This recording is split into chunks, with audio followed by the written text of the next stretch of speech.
Shalom, selamat pagi kepada kita semua. Bersyukur untuk hari ini dalam pertemuan kita, dalam ibadah online kita pada pagi hari ini. Sebelum kita belajar akan kebenaran firman Tuhan, mari saat ini saya ajak kita untuk mempersiapkan diri kita di dalam doa. Siap pimpin kita di dalam doa. Mari kita berdoa. Bapa di surga, Bapa yang baik, Bapa yang mengasihi kami bersyukur pada kesempatan hari ini kami dapat bersama-sama sekali dalam acara ibadah kami melalui online ini. Kami mohon Tuhan memimpin kami untuk kami dapat belajar dan mengerti akan kebenaran firman-Mu. Bantulah kami ya Tuhan, biarlah Roh Kudus-Mu menolong kami untuk mengerti apa yang akan kami pelajari sebentar nanti. Serahkan masa ini ke dalam pimpinan Tuhan dari awal hingga akhirnya. Inilah doa kami. Kami serahkan semuanya ini dalam nama Yesus Kristus kami sudah berdoa. Amin. Saudara yang dikasihi Tuhan, pada pagi hari ini saya akan membawa kita untuk belajar dengan satu tema, yaitu percaya kepada janji Tuhan Yesus Kristus, yang didasari di dalam Yohanes 14 ayat yang ke-27 hingga yang ke-29. Sekali saya ulangi, Yohanes pasal 14 ayat yang ke-27 hingga ke-29. Firman Tuhan berkata demikian. Damai sejahtera kutinggalkan bagimu, damai sejahtera kuberikan kepadamu, dan apa yang kuberikan tidak seperti diberikan oleh dunia kepadamu. Janganlah gelisah dan gentar hatimu. Kamu telah mendengar bahwa aku telah berkata kepadamu, aku pergi, tetapi aku datang kembali kepadamu. Sekiranya kamu mengasihi aku, kamu tentu akan bersukacita, karena aku pergi kepada Bapa-Ku. Sebab Bapa lebih besar daripada aku. Dan sekarang juga aku mengatakan kepadamu sebelum hal itu terjadi, supaya kamu percaya apabila hal itu terjadi. Nah, saudara yang kasih Tuhan, teks ini berbicara tentang perkataan-perkataan Yesus pada malam sebelum Yesus disalibkan. Nah, Yesus berkata, bangunlah, marilah kita pergi dari sini. Ayat ini merujuk kepada Yesus mengajak murid-muridnya ke Taman Getsemani untuk berdoa waktu itu. Nah, disitulah Yesus bergumul berat akan apa yang dia hadapi pada ketika itu. Nah, sebentar lagi Yudas akan datang bersama dengan askar Romawi untuk menangkap Yesus. Kalau kita perhatikan secara manusia, Yesus mengalami sesuatu yang begitu berat sekali. Dia tahu pada ketika itu dia akan mati secara manusia ataupun dalam sudut pandang manusia. Nah, Yesus tahu esok dia akan mati. Kalau kita melihat nih, Yesus berkata, dalam teks ini Yesus tahu dia akan mati, dan Yesus tahu dia akan menghadapi penyiksaan dan kematian yang mengerikan. Ia akan dicambuk, dipaku, disalibkan. Kalau kita melihat dari teks ini, yang menariknya, sebelum Yesus menghadapi semua itu, dia memberikan perkataan penghiburan dan damai sejahtera kepada murid-muridnya. Jadi hari ini kita akan merenungkan, ataupun pada pagi hari ini kita akan merenungkan 3 janji Yesus. Katakan 3 janji Yesus yang Yesus katakan kepada murid-muridnya di dalam pembacaan yang kita baca sebentar tadi. Nah, daripada teks ini ataupun daripada firman ini, ayat firman ini, kita akan belajar 3 janji Yesus.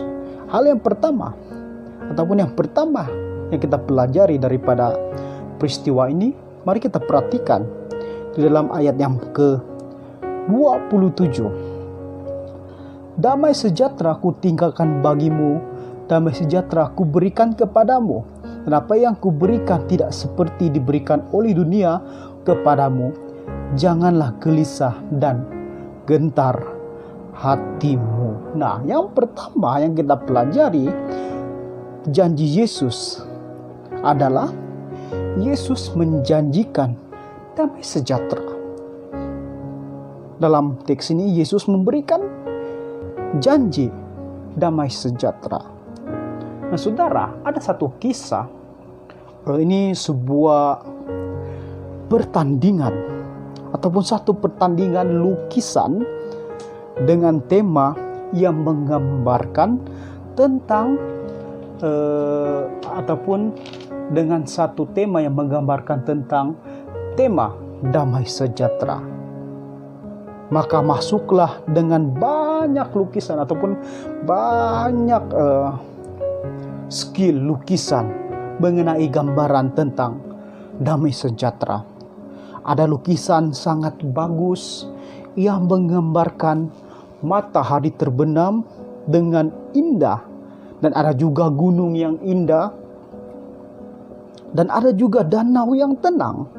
Bahkan ada burung-burung yang sedang berterbangan di udara dan menggambarkan dengan nyanyian, dengan riangnya. Dan ada satu keluarga yang sedang berpiknik di pinggir danau. Inilah ada beberapa lukisan yang menarik. Tetapi yang mendapat tempat pertama secara sekilas itu tidak menggambarkan tentang damai sejahtera di dalam pikiran banyak orang waktu itu. Nah, lukisan yang mendapat tempat pertama itu adalah menggambarkan hal yang sangat mengerikan, yaitu langit begitu gelap, sedang ada badai, petir menyambar pohon yang hampir rebah, dan air terjun yang mencurah-curah ke sana kemari. Tetapi lukisan itu yang menjadi pemenangnya. Nah, karena di sebalik air terjun itu digambarkan 2 ekor anak burung yang sedang diberi makan oleh ibu mereka. Nah, saudara, damai sejahtera yang Yesus berikan adalah seperti demikian. Damai sejahtera yang tidak seperti dunia berikan. Damai sejahtera yang di tengah-tengah kesulitan, kegelisahan, dan penderitaan. Nah, karena itu Yesus berkata, janganlah gelisah dan gentar hatimu. Berarti memang kita ada alasan untuk takut, untuk gentar. Tetapi segala ketakutan dan kegentaran seperti yang Kristus hadapi, itulah Kristus akan memberikan kita damai sejahtera saat kita mengalami hal tersebut. Nah, saudara, damai sejahtera yang Yesus berikan itu tidak dikenal oleh dunia ini. Damai sejahtera bukan karena lingkungan begitu baik, yaitu bukan karena rumah mewah, ada kereta, ada uang yang banyak, bukan juga karena situasi keluarga dan sebagainya. Nah, saudara, tetapi damai sejahtera yang Yesus berikan adalah bukan dipengaruhi oleh dunia ini, tetapi damai sejahtera yang Yesus berikan adalah meskipun engkau mengalami penganiayaan, menghadapi sakit penyakit, mengalami kekurangan, maka justru itulah di dalam keadaan seperti itu damai sejahtera diberikan kepada kita. Nah, saudara, kalau kita melihat seterusnya, Yesus sendiri mengalami penganiayaan dia dikhianati oleh murid-muridnya sendiri, yaitu Yudas. Tetapi Yesus berkata, "Aku tidak takut karena Bapa yang akan menyertai aku." Karena itu di dalam Filipi 4 ayat 7 berkata, "Damai sejahtera Allah yang melampaui segala akal akan memelihara hati dan pikiranmu dalam Kristus Yesus." Nah saudara, apakah kita mengenal dan mengalami akan damai sejahtera seperti ini? Nah, Kristus yang sebentar lagi akan disalibkan dalam peristiwa ini dan melalui kematiannya akan mendamaikan kita dengan Allah. Itulah yang menjadi sumber damai sejahtera yang paling utama. Kita diperdamaikan dengan Allah, maka ada kedamaian yang melampaui segala akal dan hati kita yang paling dalam. Nah, damai sejahtera ini akan mendorong kita dalam melakukan pekerjaan Tuhan. Damai sejahtera di dalam kesulitan dan pergumulan seperti yang Kristus sendiri alami waktu itu. Jadi murid-murid akan tercerai-berai dan meninggalkan Yesus seorang diri. Namun ada damai sejahtera karena Bapa menyertai Yesus pada ketika itu, ataupun damai sejahtera menyertai aku. Inilah rahasia damai sejahtera yang ada pada anak-anak Tuhan pada saat ini. Nah, Paulus mengatakan, jikalau engkau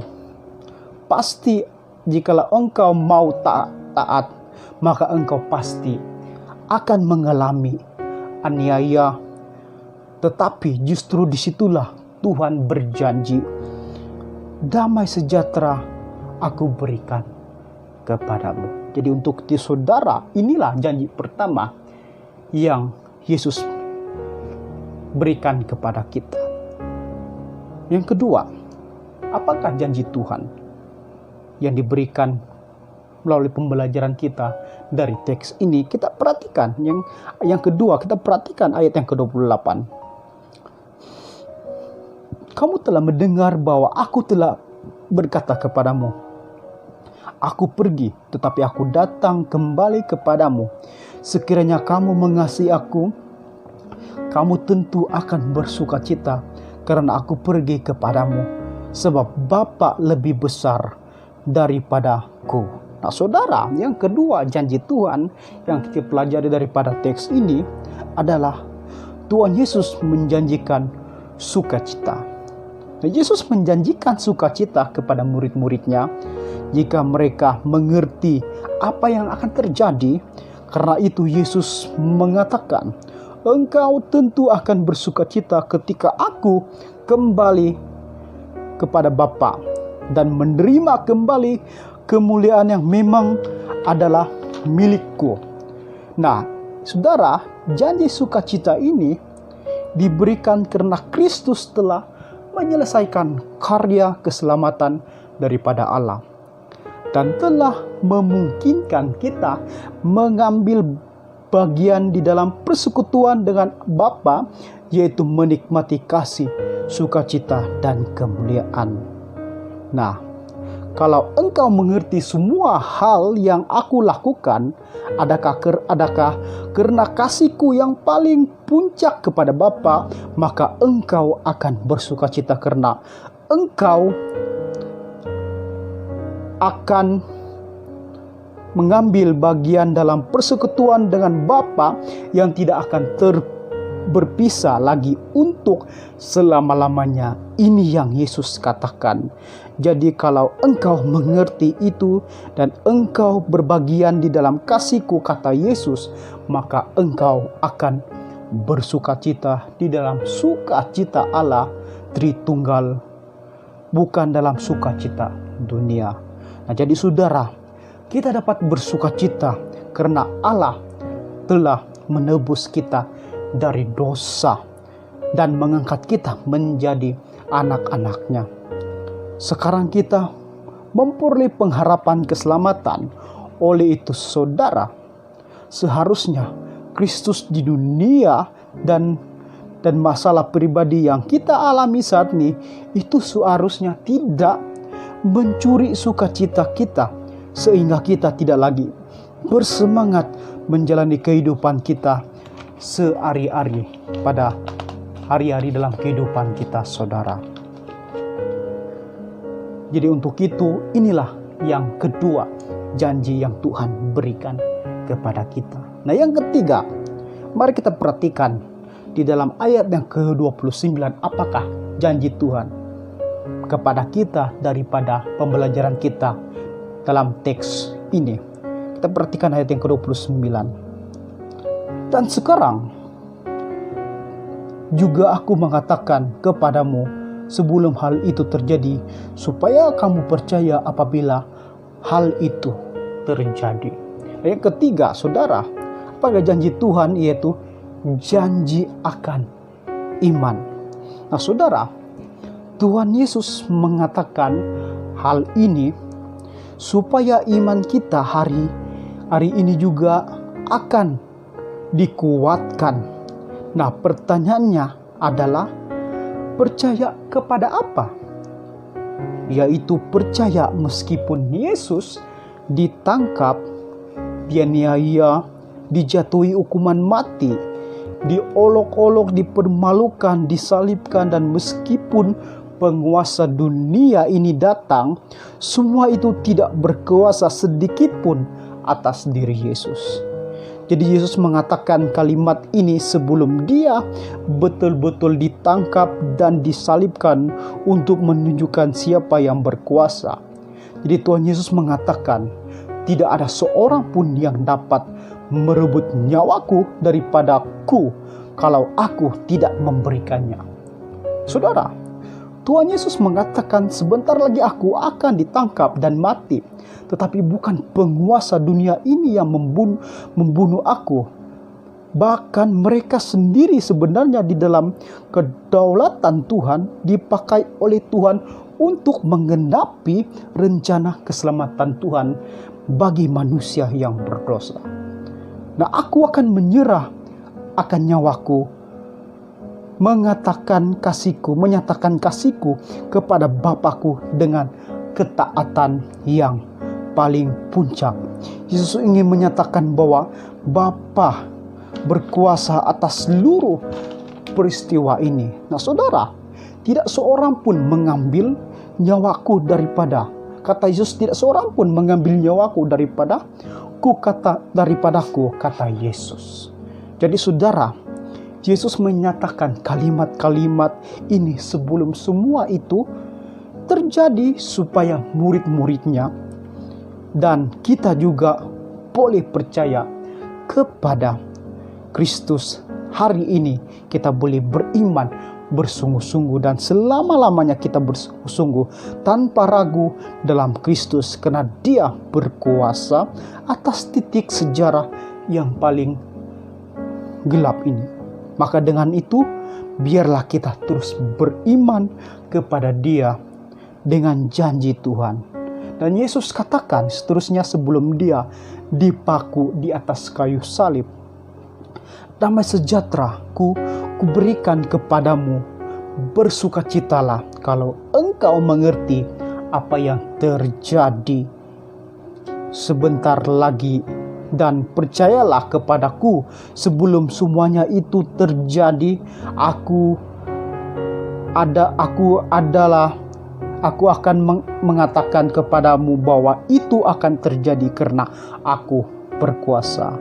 Untuk itu saudara, marilah kita beriman, kita percaya kepada Yesus di dalam apapun kesulitan dan pergumulan yang kita hadapi. Biarlah kita kembali kepada firman Tuhan, perkataan Tuhan yang sudah diberikannya kepada kita hari ini dan selama-lamanya. Jadi firman Tuhan mengingatkan kita tentang janji-janji Tuhan yang diberikan kepada kita. Oleh itu biarlah kita menerapkannya, kita mempelajarinya di dalam kehidupan kita.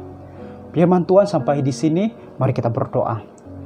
Bapa di surga, kami bersyukur untuk kebaikan-Mu, di dalam firman-Mu yang sebentar tadi kami telah pelajarinya, mengingatkan kami tentang janji-Mu, betapa agungnya, betapa sucinya Engkau, betapa pengorbanan-Mu yang memberikan kami janji-janji-Mu yang begitu indah di dalam kehidupan kami, sehingga kami memperoleh damai, sejahtera, dan sukacita yang Engkau janjikan kepada kami. Untuk itu ya Tuhan, biarlah pada hari-hari kehidupan kami, Engkau terus memberikan kami kekuatan untuk menghadapi krisis dunia hari-hari ini. Firman-Mu kami responi ini dengan penuh ucapan syukur. Dan biarlah kiranya kami terus belajar dan menerapkannya, kebenaran firman-Mu di dalam kehidupan kami, agar kami terus menjadi saksi dimanapun kami berada. Inilah doa kami kembalikan semuanya ini dengan penuh ucapan syukur. Hanya di dalam nama Tuhan kami, Yesus Kristus, kami berdoa dan bersyukur semuanya ini. Haleluya. Amin. Baik saudara, Shalom, selamat hari Minggu. Tuhan memberkati kita semua.